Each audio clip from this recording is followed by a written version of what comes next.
नमस्ते। अब हम सीख रहे हैं बनाना मिलेट की अम्बली।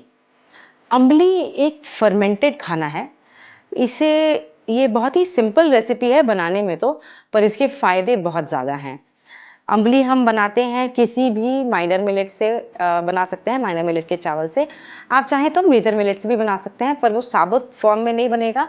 अगर जैसे बाजरा या ज्वार आप यूज़ कर रहे हैं अम्बली बनाने के लिए, तो उसका ब्रोकन फॉर्म आपको यूज़ करना पड़ेगा, यानी दलिया के रूप में उसका इस्तेमाल करना पड़ेगा आपको।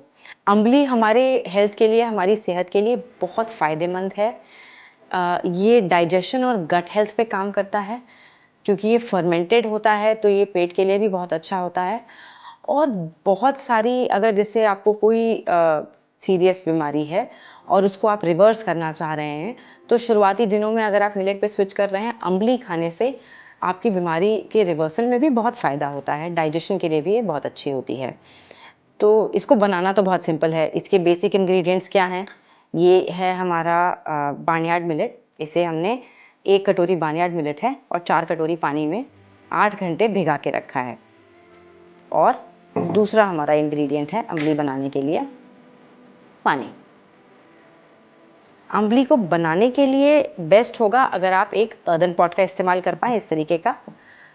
अगर ये नहीं है तब आप स्टील में भी पका सकते हैं, बट इस तरीके के बर्तन में अम्बली सबसे अच्छी बनेगी। और अगर इसमें पका नहीं सकते हैं तो कम से कम फर्मेंट करने के लिए आप अगर मिट्टी के बर्तन में रखेंगे, क्योंकि इसको पकाने के बाद हम फर्मेंट करते हैं, तो अगर फर्मेंट करने के लिए इसको अगर आप मिट्टी के बर्तन में रखेंगे तो वो ज़्यादा अच्छा रहेगा। तो अब हम अम्बली को पकाना शुरू करते हैं। जैसा कि मैंने बताया, कोई भी मिलेट लेके उसको अच्छे से धो के, धोने के बाद उसे हम अगर 1 कटोरी मिलेट ले रहे हैं तो उसको 4 कटोरी पानी में हम भिगा के रख देंगे। इसको आपको 8 घंटे तक भिगाना है। 8 घंटे के भिगाने के बाद हमारा मिलेट पकाने के लिए रेडी है।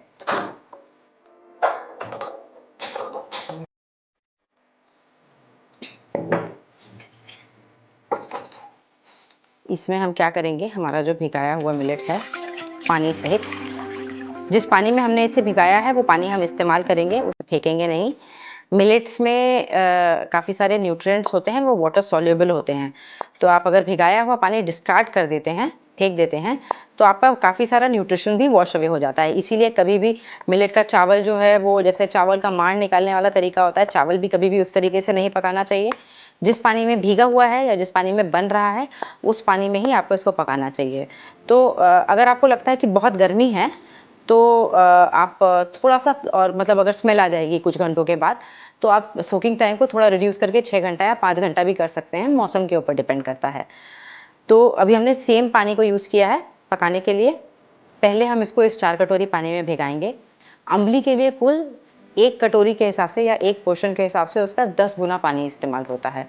तो मैंने ये कटोरी से चावल नापा है मिलेट का, तो मैं 10 कटोरी पानी इस्तेमाल करूँगी। 4 इसमें ऑलरेडी पड़ा हुआ है पहले से ही। तो अब हमारी अम्बली ये पक रही है, इसको हम पकने देंगे। जैसे जैसे हमारा पानी सोखता जाएगा ये, वैसे वैसे हम और पानी ऐड करेंगे इसमें। एक साथ सारा पानी नहीं मिलाएंगे। तो जैसे जैसे अम्बली हमारी ये पकती जाएगी, पानी इसका सोखता जाएगा, एक एक कटोरी पानी हम धीरे धीरे करके ऐड करेंगे। तो ये गाढ़ा विस्कस टाइप का इसका टेक्सचर आएगा, और यही इसको तरीका है बनाने का।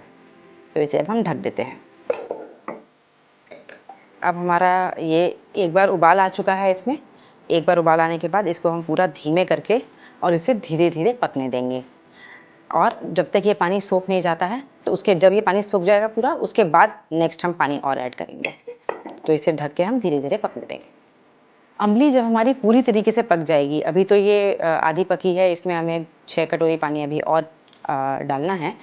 पूरी तरह से इसको पकने के बाद इसे ढककर, किसी साफ़ कॉटन के कपड़े से ढककर हम साइड रख देंगे फर्मेंट होने के लिए। फर्मेंट होने के लिए भी इसको लगभग 6 से 8 घंटे चाहिए होते हैं। मौसम थोड़ा ठंडा होने पर आप इसको रात भर भी छोड़ सकते हैं। थोड़ी गर्मी का मौसम हो तो आप इसको बनाने के लिए सुबह के टाइम भिगो के दोपहर तक बनाकर आपका शाम तक आप इसे फर्मेंट कर सकते हैं। गर्मी के मौसम में। तो मौसम के हिसाब से आप थोड़ा सा फर्मेंटिंग का और सोकिंग का, भिगाने का समय और फर्मेंटेशन का समय आपको थोड़ा एडजस्ट करना पड़ेगा, नहीं तो स्मेल ज़्यादा आ जाती है। जैसे नॉर्थ में गर्मी कुछ महीनों में बहुत ज़्यादा होती है तो आपका स्मेल करने लगेगा। दूसरी बात ये कि अम्बली को फर्मेंट करने के बाद खाने के बहुत सारे तरीके होते हैं। ये इसका आपका थोड़ा सा एक खिचड़ी जैसा टेक्सचर हो जाएगा बिना दाल के। तो इसको आप सब्जी दाल के साथ भी खा सकते हैं, इसे आप कढ़ी और या और किसी अकम्पनीमेंट के साथ भी खा सकते हैं। इसमें आप घिस के अगर आप चाहें तो आप सब्जियां भी ऐड कर सकते हैं इसमें, उसमें थोड़ा सा नमक वगैरह ऐड करके। मुझे पर्सनली सबसे अच्छा लगता है कि ये फर्मेंटेड ये हो, और थोड़े से मैं एप्पल साइडर विनेगर में अनियंस पिकल कर लेती हूँ, और वो ऐड करके खाने में मुझे तो सबसे अच्छा वैसे लगता है। तो सबके अपने अपने खाने के तरीके हैं। इसका लोग डिज़र्ट बेस्ड चीज़ें भी बना सकते हैं, बहुत सारे लोग बनाते हैं। तो अम्बली आपकी एक बार फर्मेंट हो गई, उसको फिर आप स्मूदी में भी डाल सकते हैं, आप उसमें कुछ और आम या और कोई फ्रूट्स वगैरह ऐड करके भी खा सकते हैं। तो इसको पैलेटेबल और खाने का बनाने के लिए आप बहुत कुछ कर सकते हैं। कुछ प्रिकॉशंस हैं जो अम्बली खाने में हमें रखने हैं। एक बार अम्बली बनने के बाद, फर्मेंट होने के बाद कोशिश करें कि आप उसको रूम टेम्परेचर पे ही रखें, तो क्वांटिटी उतना ही बनाएं ताकि आपका 1 या 2 बार में कंज्यूम हो जाए, आप उसे खा सकें। दूसरी बात, अगर आप इसे रेफ्रिजरेट कर रहे हैं तो रूम टेम्परेचर पे लाने के लिए इसको आप बाहर रखें और उसके बाद कंज्यूम करें। कभी भी फर्मेंट होने के बाद आप इसको दोबारा गर्म ना करें, और बहुत ज़्यादा गर्म चीज़ें इसमें ऐड ना करें। तो इसको दोबारा पकाइएगा मत, क्योंकि जो इसमें प्रोबायोटिक कल्चर क्रिएट होता है फर्मेंटेशन के बाद, फिर वो रीहीटिंग पर डिस्ट्रॉय हो जाएगा, और जो बेनिफिट्स वो हमें देने वाला है तो वो बेनिफिट्स इसके ख़त्म हो जाएंगे। तो इसको रीहीट नहीं करना है। मान लीजिए कि ठंड के मौसम में अगर आप खा रहे हैं और आपका बाहर रखे रखे भी ठंडा हो जाता है, तो उसको हल्का सा गर्म करने का तरीका ये हो सकता है कि आप गर्म पानी का बर्तन लें, जैसे double vessel method, double boiler method जो होता है उस तरीके से गर्म पानी का बर्तन लें। एक बर्तन में गर्म पानी रखें और उसके अंदर बर्तन रखें, और उसको उस तरीके से हल्का सा गर्म कर सकते हैं, अगर आपको बहुत ठंड के मौसम में इसको नॉर्मल रूम टेम्परेचर पे लाना है तो। पर डायरेक्टली गैस पे से रीहीट ना करें। तो ये कुछ बेनिफिट्स, ये कुछ तरीके हैं और कुछ प्रिकॉशंस हैं जो हमें अम्बली खाते वक्त लेनी ज़रूरी है। अब ये देखेंगे कि हमारा पानी जो हमने 4 कप जिसमें भिगोया था, ये ऑलमोस्ट एब्जॉर्ब हो गया है, और ऊपर एक जैसे थिक सा कंसिस्टेंसी हो गया है, इसका स्टार्चीनेस भी थोड़ा ऊपर आने लगा है। तो इसको अब और पानी इसमें डालने का समय हो गया है। धीरे धीरे करके एक एक कटोरी पानी हम इसमें डालते जाएंगे, और जैसे जैसे वो पानी सूखता जाएगा वैसे वैसे हम और पानी इसमें डालते जाएंगे। टोटल अभी हमें 6 कटोरी पानी, क्योंकि हमने 1 कटोरी चावल भिगाया था, तो इसमें 6 कटोरी पानी और डालना है। तो इसमें आप देखेंगे कि उतने ही चावल के लिए, जैसे चावल के रूप में अगर हम खाते हैं तो हम इसमें 2.5 गुना 3 गुना पानी डालते हैं, पर जब हम अम्बली बना रहे हैं तो कम से कम इसमें 10 गुना पानी पड़ रहा है। तो इसकी डाइजेस्टिबिलिटी भी काफ़ी इम्प्रूव हो जाती है। इसीलिए शुरुआत में जब आप मिलेट खाना शुरू करें तो ये एक बहुत अच्छी चीज़ है, और बहुत हीलिंग एक खाना है अपनी मिलेट जर्नी शुरू करने के लिए। अब हमारी अम्बली पककर तैयार है। इसमें सारा पानी हम ऐड कर चुके हैं, 10 कटोरी पानी हमने डाल दिया है, और देखिए कि एक अच्छी गाढ़ी हो चुकी है पक के। अब इसको हम, ये आप देख रहे हैं टेक्सचर किस तरीके का है। सारा जो हमारा बानियाड सावा का चावल था, इसने ये सारा पानी सोख लिया है, और ये गाढ़ा हो गया है, और गाढ़ा और थोड़ा स्टार्ची भी हो गया है, इसे हम देखेंगे तो। अब इसे हम गैस स्विच ऑफ कर देंगे और ठंडा होने के लिए रख देंगे।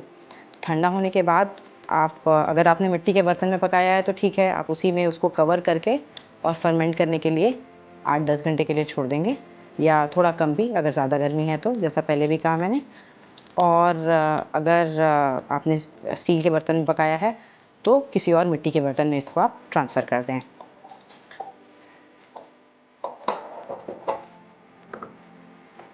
तो इसे अब हम गैस से उतार देंगे। अम्बली को पकाकर हमने इस मिट्टी के बर्तन में रख दिया था फर्मेंट होने के लिए, और इसको अच्छे से आप किसी कॉटन के कपड़े से कवर कर सकते हैं। इसे हम खोलते हैं, इसे अच्छे से बांध के रखिए ताकि इसमें कुछ जाने की गुंजाइश ना रहे। और ये हमारा अम्बली का टेक्सचर बनने के बाद कुछ ऐसा दिखता है, और इसमें फर्मेंटेशन आपको पता चल जाएगा। इसको स्मेल करने से, इसके टेक्सचर से, टेक्सचर भी थोड़ा गाढ़ा सा हो जाएगा ये, और टेक्सचर से भी आपको पता चलेगा और हल्की सी स्मेल भी आएगी। इसको ओवर फर्मेंट नहीं करना होता है, बेसिक एक फर्मेंटेशन इसके लिए ठीक रहता है। अब ये जो है इसे आप किसी भी चीज़ के साथ खा सकते हैं। इसे आप दाल, सब्जी, ग्रेटेड वेजिटेबल्स, सैलेड, इसको आप स्मूदी के लिए बेस बनाइए जैसे हमने पहले डिस्कस किया था। इसमें आप पिकल्ड अनियंस डाल के ऐसे ही प्लेन खाइए, थोड़ा सा नमक डाल के, ये किसी भी तरीके से अच्छा लगता है।